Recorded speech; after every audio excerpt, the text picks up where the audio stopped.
Now, this story is coming from Numbers 10 and 11. And in the story, fire comes out from the Lord, and then the Lord provides quail because the people were craving other foods. Now, what happened was the cloud of the Lord lifted from the camp, and the people set out according to their tribal divisions at the word of the Lord through Moses.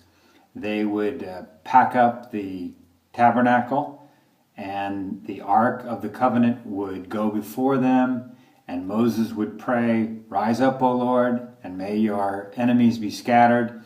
And the Ark would go before them, and the cloud of the Lord above them, leading them from place to place. And when the cloud came to rest, then they would set up the tabernacle again, and Moses would pray, "Return, O Lord, to the countless thousands of Israel." Now, what happened was the people began to complain about the hardships they were experiencing. And the Lord became angry, and fire came out from the Lord and scorched the outskirts of the camp. And the people cried out to Moses, and Moses prayed to the Lord, and the fire died down, and the place was called Taberah, because there fire from the Lord burned. Now, what happened was those that came out of Egypt with Israel, the rabble, they incited Israel, and they began craving other foods and wailing, saying that, "Give us meat to eat," because, in Egypt we had fish at no cost, and we had melon, and we had cucumbers, and we had onions, leeks, and garlic.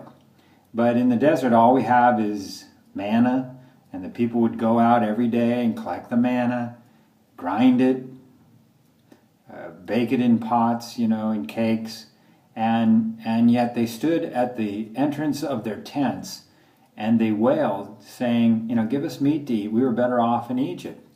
And so the Lord became very angry, and Moses was troubled, and he said, "Lord, why have you brought this trouble on me? Why have you put this burden on me? Did I give birth to these people? How can I carry them in my arms to the place or to the land that you promised their forefathers, like a nurse carries an infant? The burden is too much for me. They keep crying out for meat, and where can I get enough meat for all these people?" And Moses said, "Lord, if this is the way you're going to treat me, then just put me to death.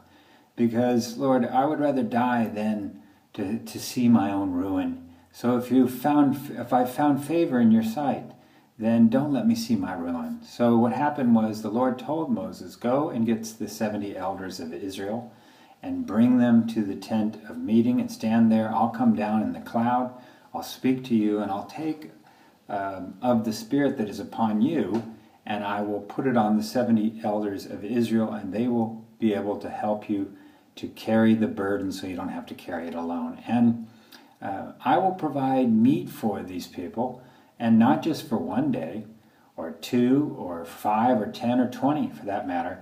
I'll provide enough meat for them for 30 days until it's coming out their nostrils, and they get sick of it, because they have rejected the Lord, and who is among them, and they have said, 'We were better off in Egypt.'" So Moses said to the Lord, "Lord, how could you possibly provide enough meat for all these people, 600,000 men, and for a whole month? Even if we caught all the fish in the sea, would it be enough to satisfy them?" And the Lord said, "You will see that what I say will come true." So Moses went and he told the people. He gathered the 70 elders. He took them. They stood by the tent. The cloud came down, and the Lord spoke to Moses, and he took from the Spirit that was on Moses, and he put it on the 70 elders, and they began to prophesy, but they just did that this one time. And 2 of the elders remained back in the camp, Eldad and Medad, and the Spirit of God came upon them, and they began to prophesy in the camp. And a young man saw this, and he went to Moses, and he told them, Medad and Eldad are prophesying in the camp. And Joshua, son of Nun, Moses' aide, said, "Moses, you must stop them." And Moses said, "Are you jealous for my sake, Joshua? I wish that all the Lord's people were prophets, and I wish the Lord would put his Spirit on all of his people. Now, they went back to the camp, and a wind came and brought quail into the camp, all around the camp, as far as a day's walk in each direction, in every direction.